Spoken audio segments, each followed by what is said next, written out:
15 வருஷமாக புள்ளி சூன்யத்தினால கஷ்டப்பட்டேன். அமாவாசை பௌர்ணமி வந்ததுன்னா என்னால் வீட்டில் இருக்கவே முடியாது. 13 வருஷம் நைட்டில் நான் தூங்கினதே கிடையாது. உங்களுக்குள்ள வைராக்கியங்கள், கசப்புகள், கோபங்கள், வெறுப்புகள் இது எல்லாம் இருக்கும்போது அதன் மூலமாக கூட ஆண்டவர் கிரியை செய்யக்கூடாதபடிக்கு தடை இருக்கலாம். அந்த காரியத்தை வைத்து பிசாசு உங்கள் வாழ்க்கையில் கிரியை செய்து கொண்டு இருக்கலாம். இன்னைக்கு அதை நீங்கள் ஒப்பு கொடுங்க. உங்கள் பாவத்தை ஒப்பு கொடுக்கும்போது இயேசு உங்களுக்கு விடுதலை தருவார்.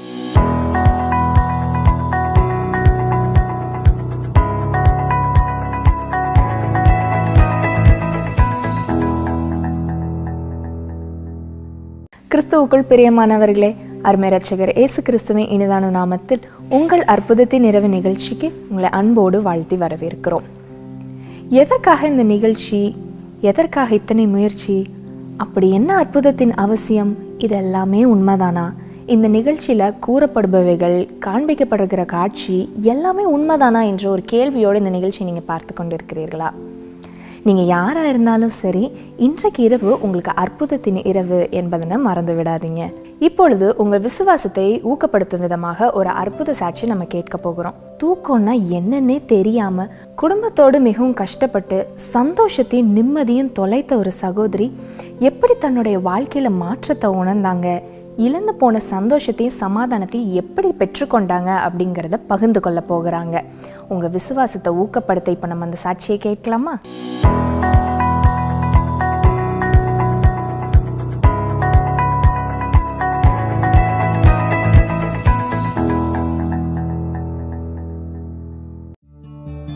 என் பேர் நாகவள்ளி. திருச்சியில் இருக்கோம். 2 பசங்க, ஒரு பொண்ணு. எங்கள் வீட்டுக்கார் வந்து எலக்ட்ரிஷியன் வேலை பார்க்குறாரு. 15 வருஷமாக புள்ளி சூன்யத்தினால கஷ்டப்பட்டேன். அமாவாசை பௌர்ணமி வந்ததுன்னா என்னால் வீட்டில் இருக்கவே முடியாது. நைட்டு கரெக்டாக எப்படின்னா ஒரு 11 மணிலேருந்து 1 மணி வரலையும் அந்த ரொம்ப பைத்தியம் மாதிரி நான் அலறி கத்துவேன். அந்த பிசாசை பார்த்துட்டு பக்கத்து வீட்டில் கத்திக்கிட்டு ஓடியாந்து கதவை தட்டுவேன்.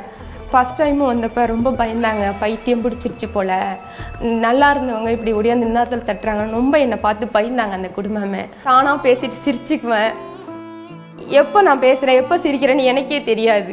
பிள்ளைங்க இருக்காங்க, வீட்டுக்கார் இருக்கிறாரு, அடுத்தவங்க போகிறாங்க, நம்மளை ஏதாவது சொல்லுவாங்க, அந்த மாதிரி எனக்கு அந்த உணர்வே வராது. தன்னோட சுயநலத்தில் இல்லாமல் சுத்தமாக சுயநலம் இழந்து போய் தான் இருந்தாங்க. நம்ம என்ன சாப்பிட்றோம், என்ன வேலை செய்கிறோம், என்ன பிள்ளைங்க படிக்குதுங்க, எந்த நினைவுமே இல்லாமல் தான் இருந்தாங்க. சாப்பிடும்போது கூட நான் சுயமாக சாப்பிட்டதே கிடையாது. சிரிச்சுக்கிட்டு அந்த சாப்பாட்டை சாப்பிட்டேன் நான் இல்லையான்னு கூட எனக்கு சுயநலவு கிடையாது. அந்த அளவுக்குலாம் நான் ரொம்ப கஷ்டப்பட்டிருக்கேன். நைட்டில் வந்துட்டு யாரையும் தூங்க விட மாட்டாங்க. படுத்தாங்கனாக்கா நைட் சாமத்தில் எழுந்திரிச்சிட்டு வேகமாக வந்துட்டு நான் இங்கே படுக்க முடியல. அந்நேரத்தில் வந்துட்டு உடனே கிளம்பி இங்கேருந்து ஏதாச்சும் வண்டியை பிடிச்சி பஸ்ஸை பிடிச்சி இங்கேருந்து ஏதாச்சும் ஒரு கோயிலுக்கு கூட்டிகிட்டு போவேன். அங்கே கூட்டிகிட்டு போய் வாசலில் படுக்க வச்சுருந்தாக்கா அங்கேயும் இருக்க மாட்டாங்க, சுற்றி வருவாங்க. மாதத்தில் ஒரு நாள் கூட நான் தூங்கினது கிடையாது. இது வந்து கிட்டத்தட்ட ஒரு 13 வருஷம் இந்த மாதிரி நான் கஷ்டப்பட்டிருக்கேன். தூக்கத்தை இழந்து கஷ்டப்பட்ட நாள் வந்து 13 வருஷம் நைட்டில் நான் தூங்கினதே கிடையாது. அதே மாதிரி வந்து எங்கள் வீட்டுக்காரரு போதையை போட்டுட்டு வந்துடுவார். வந்தாருன்னா அவரை நான் இஷ்டம் போல் அடித்து போட்டுருவேன். அவர் ட்ரெஸ்ஸெல்லாம் பிச்சு போட்டுடுவேன். நிறைய ட்ரெஸ்ஸு என்னால் இழந்திருக்கிறாரு. அவர் சாப்பிட்ட சாப்பாட்டில் எடுத்து அவர் மூஞ்சிலேயே போட்டிருக்கேன். எங்கள் வீட்டுக்காரர் வந்துட்டு கொஞ்ச நேரம் தான் உட்காந்து டிவி பார்ப்பாரு. ஒரு 8 மணிலேருந்து 10 மணி 2 மணி நேரம் தான் பார்ப்பாரு. அது எனக்கு பிடிக்காது. டிவி பார்க்கக்கூடாதுன்னு சொல்லுவேன். பார்ப்பாரு, தூக்கி போட்டு உடச்சிருவேன். எப்பவும் கேட்டாருன்னா எப்பவும் போட்டு உடச்சிருவேன். ஃபோனை நோண்டுனாருன்னா ஃபோனையும் போட்டு நிறைய ஃபோனு உடச்சிருக்கேன். கிட்டத்தட்ட 15 ஃபோனுக்கிட்ட கால் பண்ணியிருக்கேன்.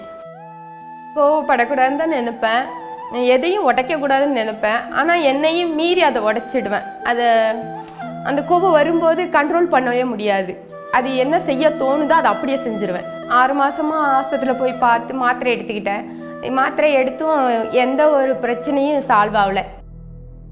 எங்கள் அம்மா அந்த முடியாமல் இருக்கும் போது, பிசாசு பிடியில் இருக்கும் போது நைட்டில் தூங்காமல் சமயபுரத்துக்கு ஓடிடுவோம்.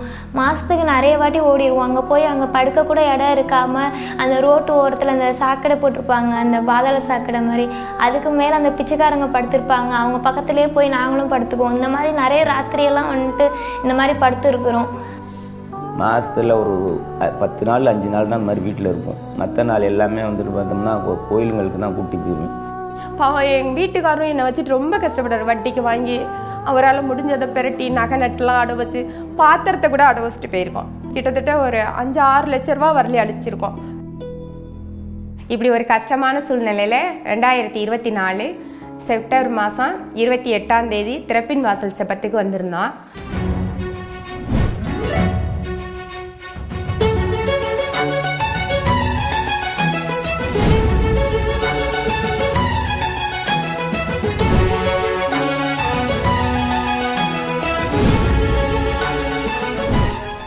அப்போ அங்கே எல்லோரும் உட்காந்து ஜெபம் பண்ணிக்கிட்டு இருக்கும்போது மோகன் ஸ்ரீராசனை வந்து சொன்னாங்க, இந்த மாதிரி பிசாசு பேசுகிறது கொன்றுவேன், பயமுறுத்த, அந்த ஆவியோட தொந்தரவு இருக்கிறவங்க முன்னாடி வாங்க, உங்களுக்காக ஜெபிக்க போகிறேன்னு சொல்லியிருந்தாரு. முன்னாடி போய் நின்றுருந்தேன்.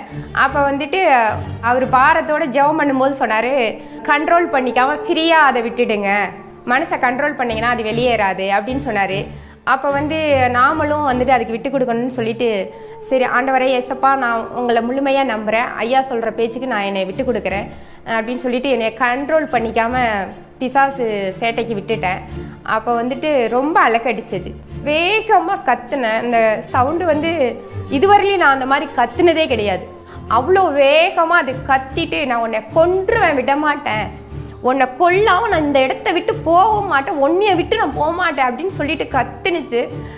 கத்தும்போது ஜெபத்தோட கூட எல்லாரும் பிசாச பிடியில் இருக்கிறவங்களும் சேர்ந்து ஜெபத்தோட கூட இருக்கிறவங்களும் ஜெபத்தோட பண்ணுங்கன்னு சொல்லி ரொம்ப அவர் வந்து அந்த ஜெபத்தை வந்து ரொம்ப பிரயாசப்பட்டு அவ்வளோ ஒரு இதாக கடுமையாக அவர் தன்னை வந்து விட்டு கொடுத்து அவ்வளோ எங்களுக்காக பரிந்து அந்த ஜெபம் பண்ணார். அப்போ பண்ணும்போது என்னை அறியாமல் வந்து ஃபுல்லாக விட்டேன்னா அப்படி என்னை சுற்றி ஒரு சுற்றி வேகமாக கத்தி என்னை கீழே தள்ளிடுச்சு. உளுந்தேனே வந்து எனக்கு கண்ணில் நல்லா எப்படி தெரிஞ்சிச்சுன்னா, ஆவியானவர் வந்து ஒயிட் அண்ட் ஒயிட் ட்ரெஸ்ஸோடு வந்து நின்னார். வந்துட்டு இப்படி அதை பொடனியில் இந்த சைடு பொடனி இருக்குங்களே, அந்த இடுப்பை அவர் ஒரு கரத்தால் தான் பிடிச்சாரு. இப்படி பிடிச்சி அந்த பிசாசை தூக்கி போட்டு இப்படி வதக்கின்னு ஒரே மிதி இந்த ரைட் சைடு காலில் மிதிச்சேன்னா அது எலும்பவே இல்லை. எனக்கு உடம்பு வந்து தெளிவாயிடுச்சு. நான் இந்த உலகத்தை வந்து புதுசாக பார்க்குற மாதிரி இருந்தது. எனக்கு வந்து அந்த சேட்டைக்குள்ளேயே இருந்ததுனால எனக்கு எதை பார்த்தாலும் ஒரு உணர்வு இல்லாமல் நல்ல ஒரு சுயநலம் இல்லாமையே இருப்பேன். ஆனால் அந்த நிமிஷமே அந்த அவர் மிதிச்ச அந்த நிமிஷமே பளிச்சுன்னு அந்த புதுசாக அந்த இடத்தெல்லாம் நான் பார்க்குற மாதிரி இருந்தது. புதுசாக நான் இந்த உலகத்தை வந்து இன்றைக்கி முழுசாக இன்றைக்கி தான் பார்க்குறேன்ற மாதிரி அந்த ஃபீலிங். அப்படியே ஜனங்கள்லாம் பார்த்தேன்னே எனக்கு ரொம்ப சந்தோஷமாக இருந்தது. எப்படி சொல்கிறேன்னா, நமக்கு ஏதாவது நம்மளை அறியாமல் ஆசைப்பட்டது நமக்கு தெரியாமல் கிடைச்சா எவ்வளோ சந்தோஷப்படுவோம். எனக்கு அதையோட பல மடங்கு சந்தோஷம். அந்த மாதிரி சந்தோஷத்தை நான் வாழ்க்கையில் 15 வருஷமாக அனுபவிச்சதில்லை. இப்போ நான் நல்லா இருக்கேன், ரொம்ப சந்தோஷமாக இருக்கேன். ஏன்னா நான் பல வருஷத்துக்கு கஷ்டம், கை கால் வலிக்கலை, எலும்பு வலிக்கலை, ரொம்ப ஃப்ரீயாக இருக்கேன். அந்த பயம் நடுக்க எது மேலே தானாக பேசிக்கிறதில்ல, தானாக சிரிக்கிறதில்ல. ரெண்டாவது வந்துட்டு நான் சண்டை பிடிக்கிறதில்ல, என் வீட்டுக்காரோட சண்டை பிடிக்கிறது, என் பிள்ளைங்களோட சண்டை பிடிக்கிறதில்ல. முன்னாடிலாம் ட்ரெஸ்ஸே துவைக்காமல் அள்ளி போட்டு ஆற்றுல விட்டுருக்கேன், எரிச்சு விட்டுருக்கேன் துவைக்க முடியாமல். நல்லா இன்றைக்கி கூட பாருங்கள், நான் வந்துட்டு 4 ட்ரெஸ்ஸு ஒரே நாளில் துவைச்சேன். என்னால் நம்பவே முடியல எப்படி துவைச்சேன்னு. இப்போ அந்த உருவம் வந்து பேசுகிறதே இல்லை, நான் பார்த்ததே இல்லை, அதோட மறைஞ்சிருச்சு. அதுக்கப்புறம் என்னை வந்து எந்த தொந்தரவும் கொடுக்கல. எப்படின்னா என் காதெல்லாம் வந்து புதுசாக இருக்கிற மாதிரி இருக்குது, எந்த நேரமும் சத்தம் கேட்டுக்கிட்டே இருக்கும். இப்போ அந்த எந்த தொந்தரவுமே இல்லை, நல்லா இருக்கேன், முழு விடுதலை. 15 வருஷம் பிசாசு பிடியில இருந்து விடுதலை கொடுத்த ஏசப்பாவுக்கு நன்றி. அன்பார்ந்தவர்களே, சாட்சியை கேட்டீர்களா? நம்முடைய ஆண்டவராகிய இயேசு கிறிஸ்து அன்று மட்டுமல்ல, இன்றும் என்றும் அற்புதம் செய்கிறவராக இருக்கிறார். நாம் அவரை நோக்கி விசுவாசத்தோடு ஒரு வார்த்தை அல்லது ஒரு அடி எடுத்தாலும் அவர் நம்முடைய வாழ்வை மாற்றி நமக்கு அற்புதம் செய்ய வல்லமையுள்ளவராக இருக்கிறார். இப்பொழுதோ உங்களின் ஆசீர்வாதத்திற்காக சகோதரி ஆஷ்லி எபனேசர் அவர்கள் தேவ செய்தியை பகிர்ந்து கொண்டு உங்களின் அற்புதத்திற்காக விசேஷித்த பிரார்த்தனையை ஏறெடுப்பார்கள். நம்பிக்கையோடு நிகழ்ச்சியை பாருங்கள். இது உங்கள் அற்புதத்தின் இரவு.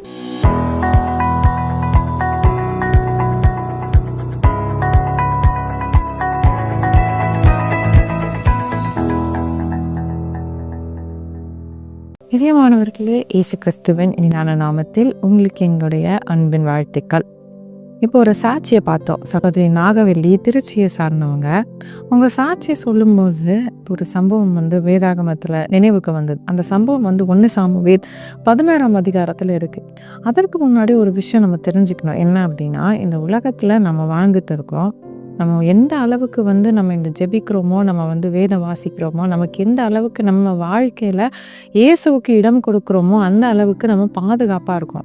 ஏன் அப்படின்னா, இந்த உலகம் பாவம் நிறைந்த உலகம். இந்த பாவம் நிறைந்த உலகத்தில் பிசாசு கிரியை செய்து கொண்டு இருக்கிறான். இந்த பாவம் சுற்றி இருக்கிறதுனால இந்த பிசாசுக்கு வல்லமை இருக்குது, வல்லமை கொடுக்கப்பட்டிருக்கு. அதனால தான் நிறைய பேர் சொல்லுவாங்க, எனக்கு பிசாசு போராட்டத்தினால பாதிக்கப்பட்டிருக்கேன், இல்லை எனக்கு பில்லி சூனியக்கட்டினால பாதிக்கப்பட்டிருக்கிறேன், யாரோ எனக்கு விரோதமாக இந்த மாதிரி ஏவல் மந்திரம் செஞ்சுட்டாங்க, பிசாசு போராட்டமாக இருக்குது, எனக்கு வீட்டில் நிம்மதி இல்லை, யாரோ என்கிட்ட பேசுகிற மாதிரி இருக்குது, வீட்டில் யாரோ என் கூட இருக்கிற மாதிரி இருக்குது, இப்படின்னு நிறையா பிரச்சனைகளை சொல்லுவாங்க. இதுக்கெல்லாம் இந்த உலகத்தில் நம்ம வாழ்ந்து கொண்டு இருக்கிறோம் அப்படின்னா, நீங்களும் நானும் பிசாசின் சோதனைக்கு உட்பட்டு கொண்டு தான் இருக்கிறோம். எல்லா நேரமும் நம்மளை பிசாசு தாக்கி கொள்றதுக்காகவும், பிசாசு நம்ம நிறைய காரியங்களுக்குள்ள வழிவிலகி போக நிறைய காரியங்களை செஞ்சு எத்தனைத்து கொண்டு இருப்பான். அதில் மாட்டிக்கொள்கிறவங்க இந்த மாதிரி பிரச்சனையில மாட்டிக்கொள்வாங்க. ஒருவேளை நீங்கள் நிறைய சோதனைக்குள்ளே போகிறீங்க அப்படின்னா, நிறைய பேர் இதே மாதிரி யோசிச்சு நிறைய பாவத்துக்குள்ளே போயிடுவாங்க, குழப்பத்திற்குள்ளே போயிடுவாங்க. இப்படி தான் பிசாசு நிறைய பேரை அடிமைப்படுத்தி வைத்திருக்கிறான். இன்னைக்கு ஒரு சாட்சியை கேட்டீங்க. பில்லி சூனிய கட்டில் இருந்தேன், 15 வருஷமாக பாதிக்கப்பட்டிருந்தேன். இந்த சகோதரி ஒரு காரியத்தை அவங்க சொல்லிக்கிட்டு இருந்தாங்க. என்ன அப்படின்னா, 1 மணிக்கு நான் எழுந்துருவேன், என்னால் தூங்கவே முடியாது, நான் உட்காந்து கத்திக்கிட்டே இருப்பேன், குடும்பமாக என்னால் இருக்க முடியாது, இந்த மாதிரி ஒவ்வொரு இடத்துக்காக நாங்கள் போய் கொண்டு தான் இருப்போம், என் கணவர் எனக்காக இவ்வளோ காரியங்களை செய்வார், 15 செல்ஃபோனை நான் உடைச்சிருக்கிறேன். கொஞ்சம் யோசித்து பாருங்கள், 15 செல்ஃபோனை உடைக்கிறோன்னு அந்த சகோதரிக்கு தெரிஞ்சிருக்கு. ஆனால் அவங்களால முடியல, ஒரு இயலாமை, அப்படிப்பட்ட ஒரு சூழ்நிலை. இதுதான் பிசாசின் ஆதிக்கம், பிசாசின் அடிமைத்தனத்துக்குள்ள இருக்கிறது. பிசாசு உங்களை டிஸ்டர்ப் பண்ண நீங்கள் அந்த காரியத்திற்கு பயத்து நிமித்தம் நீங்கள் இடம் கொடுக்கும்போது பிசாசு உங்கள் வாழ்க்கையில் கிரியை செய்து கொண்டிருப்பான். இதுதான் இந்த சகோதரியோட வாழ்க்கையில நடந்தது. இதுக்கு முக்கியமாக காரணம் என்ன தெரியுமா? நீங்கள் வெறுமையாக இருக்கிற, எனக்கு ஒரு வெறுமை இருக்குது, தனிமை இருக்குது அப்படின்னு நிறைய பேர் சொல்கிறத நம்ம கேட்டிருக்கோம். இந்த தனிமை வெறுமை என்ன காரியத்தை கொண்டு வரோம் அப்படின்னா, இங்கே தான் பிசாசு அந்த காரியத்தை பயன்படுத்தி நம்ம கிரியை செய்வான். சரி, அந்த 1 சாமுவேல் 16ஆம் அதிகாரத்தில் ஒரு சம்பவம் எழுதப்பட்டிருக்கு. என்ன அப்படின்னா, சவுல் ஒரு பாவம் செய்கிறாரு. சவுல் தேவனால் அபிஷேகம் பண்ணப்பட்ட ஒரு தேவ மனிதர். சவுலோட கர்த்தர் இருந்தார், சவுலோட கர்த்தர் ஆவியினால நிரப்பி இருந்தார். சவுல் ஒரு பரிசுத்தமான ஒரு தேவ மனிதனாக இருந்தார். ஆனால் அவர் அங்கே பாவம் செய்யும் போது, அந்த பாவம் ஒரு தவறுக்கு அவர் வாழ்க்கையில இடம் கொடுக்கும்போது அங்கே ஒரு காரியம் நடக்குது. 1 சாமுவேல் 16ஆவது அதிகாரம் 14ஆவது வசனத்துல, கர்த்தருடைய ஆவி சவுலை விட்டு நீங்கினார், கர்த்தரால் வரவிடப்பட்ட ஒரு பொல்லாத ஆவி அவனை கலங்க பண்ணி கொண்டிருந்தது. கர்த்தருடைய ஆவியானவர் எப்போ சவுலை விட்டு வெளியே போனாரோ அப்பத்திலிருந்து அவர் ஒரு பொல்லாத ஆவியினால பாதிக்கப்பட்டார் அப்படின்னு வேதாகமத்தில் எழுதப்பட்டிருக்கு. அப்போ அது காரணம் என்ன? நம்ம இருதயத்துல ஒரு வெறுமை இருக்கு அப்படின்னா, அதை பொல்லாத பிசாசானவன் அதை பயன்படுத்தி கொள்வான், அது மூலமா கிரியை செய்வான். உங்களுக்குள்ள இயேசு இருக்கும்போது, உங்க வாழ்க்கையில இயேசு இருக்கும்போது அங்க பிசாசால கிரியை செய்ய முடியாது. ஒருவேளை உங்களுக்குள்ள இயேசு இல்லை, உங்க வாழ்க்கையில இயேசு இல்லை அப்படின்னா நீங்க வெறுமையா இருக்கிறீங்க. உங்க மூலமா உங்க வாழ்க்கை பிசாசு கிரியை செய்வான். இங்க சவுல் எப்படி தெரியுமா விடுவிக்கப்பட்டார்? அந்த சவுல் முழுவதுமா வேதாகமத்துல விடுவிக்கப்பட்டதா எழுதப்படல. ஏன்னா அவருடைய பாவத்தை உணரல, அதனால அவர் விடுவிக்கப்பட்டதா இல்லை. அப்ப நீங்க விடுவிக்கப்படணும் அப்படின்னா, நிஜமாகவே உங்களுக்குள்ள ஒரு வெறுமை இருக்கு அப்படின்றத நீங்க உணர்ந்து கொள்ளணும். இயேசுவே எனக்குள்ள வாங்க, நான் உங்களை சொந்த இரட்சகரா ஏற்றுக்கொள்ள விரும்புகிறேன், என் இருதயத்துல வாங்க அப்படின்னு நீங்க ஒப்பு கொடுக்கும் போது இயேசு உங்க இருதயத்துக்குள்ள வருவார். ஆனா இங்க இன்னொரு சம்பவம் எழுதப்பட்டிருக்கு. எப்படி சவுல் அந்த இடத்துல இருந்து, அந்த பிரச்சனையில இருந்து விடுவிக்கப்பட்டார் தெரியுமா? 23ஆம் வசனத்தை படிக்கும்போது, தேவனால் விடப்பட்ட ஆவி சவுலை பிடிக்கும் போது தாவீது சுரமண்டலத்தை எடுத்து தன் கையினால் வாசிப்பான், அதனாலே பொல்லாத ஆவி அவனை விட்டு நீங்க சவுல் ஆறுதல் அடைந்து சொஸ்தமாவான். எப்பெல்லாம் அந்த பொல்லாத ஆவி சவுலை வாதிக்குமோ அந்த நேரத்துல எல்லாம் தாவீது சுரமண்டலத்தை எடுத்து தேவனை துதிக்க ஆரம்பிப்பான். துதிக்க துதிக்க தேவனுடைய பிரசன்னம் அந்த இடத்தை நிரப்பும்ல. அப்போ பொல்லாத ஆவியினால் அங்கே இருக்க முடியாது, அந்த அசுத்த ஆவியினால் அங்கே இருக்க முடியாது. அதுல இருந்து அங்கிருந்து ஒரு விடுதலை கிடைக்கும். ஒருவேளை நீங்க தேவனுடைய பிள்ளையா இருந்தீங்க, தேவனால் அபிஷேகம் பண்ணப்பட்டிருந்தீங்க, எப்பவுமே இயேசுவோடு இருக்கிற அனுபவம் உங்களுக்கு இருந்து நீங்க ஒருவேளை பின்வாங்கி போனா கூட உங்களுக்கும் இதே மாதிரி ஒரு பொல்லாத ஆவினால பாதிக்கப்படுகிற அனுபவம் வரலாம். இன்னும் நிறைய பேர் இந்த நிகழ்ச்சியை பார்த்து பார்த்து கொண்டு இருக்கிறீங்க, இந்த மாதிரி பிரச்சனை இருக்கு, எனக்கு யாரோ ஒருவர் என்கிட்ட பேசிட்டு இருக்கிற மாதிரியே இருக்கு, ஒரு ஆவியினால் எனக்கு ஒரு போராட்டம் இருக்கு, பில்லி சூனிய பிரச்சனை இருக்கு அப்படின்னா முதலாவது நீங்க செய்ய வேண்டிய காரியம் என்ன தெரியுமா? இயேசுவை உங்க வாழ்க்கையில நீங்க ஏற்றுக்கொள்ளணும். இயேசுக்கு உங்க வாழ்க்கையில இடம் கொடுக்கணும். இந்த சகோதரி ஒரு சாட்சியை இப்ப நம்ம கேட்டோம்ல, அவங்க என்ன பண்ணாங்க? இங்க திறப்பின் வாசல் ஜெபத்திற்கு அவங்க வந்தேன் அப்படின்னு சொன்னாங்க. இங்க ஜெபம் நடக்கும்போது ஜெபிக்க ஜெபிக்க, இங்க துதிக்க துதிக்க இயேசுடைய பிரசன்னம் இந்த இடத்துல இருக்கும். அப்போ நம்ம இயேசுடைய பிரசன்னம் இந்த இடத்துல இருக்கிறதுனால பிசாசால இந்த இடத்துல இருக்க முடியாது, கிரியை செய்ய முடியாது. அதனால ஒரு விடுதலை கிடைக்கும். எப்போ பெர்மனண்டா விடுதலை கிடைக்கும் தெரியுமா? இயேசுவே எனக்குள்ள நீங்க வாங்க, இயேசுவே எனக்குள்ள நீங்க கிரியை செய்யுங்க அப்படின்னு நிறைய காரியங்கள் ஒப்பு கொடுத்து உங்களை விட்டு கொடுத்து ஜெபிக்கும் போது உங்களுக்குள்ள ஒரு விடுதலை கிடைக்கும். சில சமயத்துல இயேசு உங்களோட இருக்கிறதற்கும் உங்க இருதயத்துல கிரியை செய்யக்கூடாதபடிக்கு சின்ன சின்ன காரியங்கள், சின்ன சின்ன பாவங்கள் தடையா இருக்கலாம். உங்க இருதயத்தை நீங்க சோதிச்சு பாருங்க.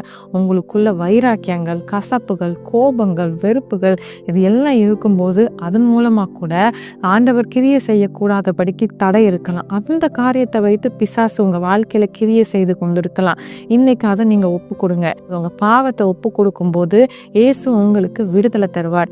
இப்படிதான் ஒரு சகோதரி ஒரு சாட்சி சொன்னாங்க. என்ன சொன்னாங்க அப்படின்னா, ரொம்ப நாள் ஒரு போராட்டத்தினால பாதிக்கப்பட்டு இருந்தாங்களாம். அதே மாதிரி ஒரு பிசாசு போராட்டம், எப்போ பார்த்தாலும் யாரோ உங்ககிட்ட பேசுற மாதிரி, ஏதோ ஒரு காரியத்தை அவங்க கிட்ட சொல்லிக்கிட்டே இருக்கிற மாதிரி, இருக்கிறதுக்கு நீ தற்கொலை பண்ணி செத்து போயிடலாம் அப்படின்லாம் அந்த பிசாசு அவங்களோட பேசி கொண்டு இருக்குமா, அவங்கள வாதித்து கொண்டு இருக்குமா. இந்த சகோதரிக்கு ரொம்ப வேதனை, என்ன செய்யறதுன்னு தெரியல. குடும்பத்தோட இருந்தா அப்படின்னா கோவம் வரும், சண்டை போடுவாங்க. அதனால எப்பவுமே தனியா இருக்கிறதா விரும்புவாங்களாம். அப்படி தனியா இருக்கும்போது கூட இந்த போராட்டம் அதிகமா இருக்கும். தனியா இருக்கவே பயமா இருக்கும், நைட்டு தூங்க முடியாது. இப்படிப்பட்ட கஷ்டத்தோட இருக்கும்போது தான் இந்த சகோதரி ஒரு நாள் டிவி நிகழ்ச்சியை பார்த்து அவங்க ஜெபிச்சிருக்கிறாங்க. இயேசுவே எனக்குள்ள வாங்க, என் பிரச்சனையை மாற்றுங்க அப்படின்னு ஜெபிச்சிருக்காங்க. ஜெபிக்க ஜெபிக்க இயேசுடைய பிரசன்னம் அந்த இடத்தை நிரப்புறத அவங்க உணர்ந்திருக்கிறாங்க. அவங்க ஜெபிக்க ஜெபிக்க இயேசுடைய பிரசன்னம் அந்த வீடுகளை இறங்கும் போது அந்த போராட்டத்திலேருந்து அவங்களுக்கு விடுதலை கிடைச்சிச்சு. அன்னையிலேருந்து அந்த போராட்டம் வரலை. அவங்க ஜெபிக்க ஆரம்பிச்சாங்க, அதுலேருந்து துதிக்க ஆரம்பிச்சாங்க. அப்போது நீங்களும் உங்கள் வாழ்க்கையில் நீங்கள் ஜெபத்துக்கு இடம் கொடுக்கும்போது, இயேசுக்கு இடம் கொடுக்கும்போது, நீங்கள் உங்களை ஒப்பு கொடுக்கும்போது இயேசு உங்களுக்கு விடுதலை தருவார். இந்த இயேசு உங்களுக்கு விடுதலை தர ஆயத்தமாக இருக்கிறாரு. இப்படிப்பட்ட போராட்டத்தில் இருக்கிறீங்களா?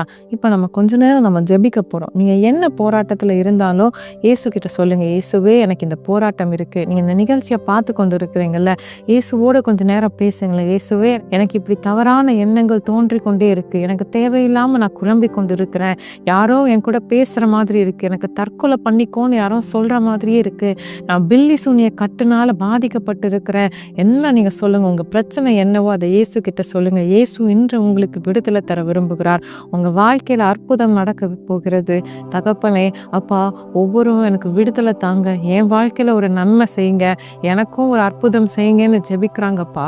ஜெபிக்கிற ஒவ்வொரு பிள்ளைகள் மேலேயும் ஆண்டவரே அப்பா உங்களுடைய விடுதலையாக்குற வல்லமை பாய்ந்து செல்லட்டும். ஒவ்வொரு குடும்பங்களுக்குள்ள உங்களுடைய விடுதலையாக்குகிற வல்லமை பாய்ந்து செல்லட்டும் அப்பா. ஒவ்வொரு வீடுகள் தோறும் உடைய விடுதலையாக்குகிற கரம் வைக்கப்படட்டும். பொல்லாத பிசாசுக்கு தேவ பிள்ளைகள் மேல எந்த அதிகாரமும் இல்லை, இந்த வீடுகளில் எந்த அதிகாரமும் இல்லை.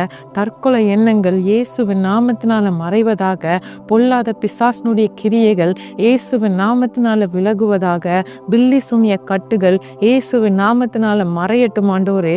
குழப்பங்களை கொண்டு வருகிற ஆவிகள், தவறான எண்ணங்களை கொண்டு ஒரு மனதை கெடுக்கிற ஆவிகள் இயேசுவின் நாமத்தினால விலகட்டும். டிப்ரெஷன் கட்டுகள் இயேசுவின் நாமத்தினால மறைவதாக. என்ன நடக்குதுன்னே தெரியல, எப்போ பார்த்தாலும் வீட்டில் சமாதான குறைவு, எப்போ பார்த்தாலும் பிரச்சனை, எப்போ பார்த்தாலும் சண்டைகள், இப்படிப்பட்ட நிலைமையில இருக்கிறாங்கப்பா.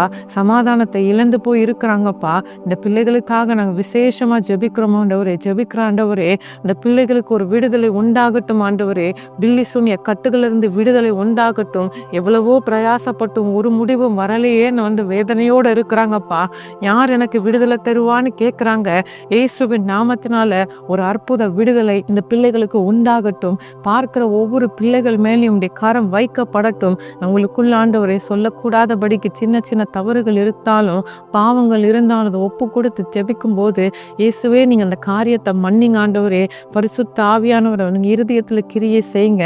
இயேசுவே ஒவ்வொரு இருதயத்துக்குள்ள நீங்க வாசம் பண்ணுகிறதற்காக ஸ்தோத்திரம். இவங்க எல்லாரும் இந்த இரத்த கோட்டைக்குள்ள ஒப்பு கொடுக்கிறோம். இவங்க எல்லாரையும் நீங்களே பாதுகாத்து கொள்ளுங்க. இயேசுவின் நாமத்தினாலே ஆமேன். இயேசு உங்களுக்கு விடுதலை கொடுத்திருக்கிறாரு. அதனால தொடர்ந்து ஆண்டவருடைய பிள்ளையா இருங்க. பிசாசுக்கு இடம் கொடுக்காதிருங்க. இயேசு உங்களோட இருப்பார். ஆமென். அன்பார்ந்தவர்களே, நிகழ்ச்சியை பார்த்தீர்களா? நிச்சயம் நீங்கள் தேவனிடமிருந்த அற்புதத்தை பெற்றுக்கொண்டீர்கள் என்று நாங்கள் விசுவாசிக்கிறோம். நீங்கள் பெற்றுக்கொண்ட நன்மைகளையும் ஆசீர்வாதங்களையும் எங்களோடு பகிர்ந்து கொள்ள மறவாதிருங்கள். மீண்டும் மற்றொரு அற்புதத்தின் இரவு நிகழ்ச்சியில் சந்திக்கிறோம். அதுவரை கர்த்தருடைய கிருபை உங்கள் அனைவரோடு கூட இருப்பதாக. ஆமென். For further details and prayer support, contact Jesus Redeems Ministries, Nalumavudi, Thuthukudi District, 628-211. Our phone number 04639 353535. info@jesusredeems.org. Our website www.jesusredeems.com. God bless you.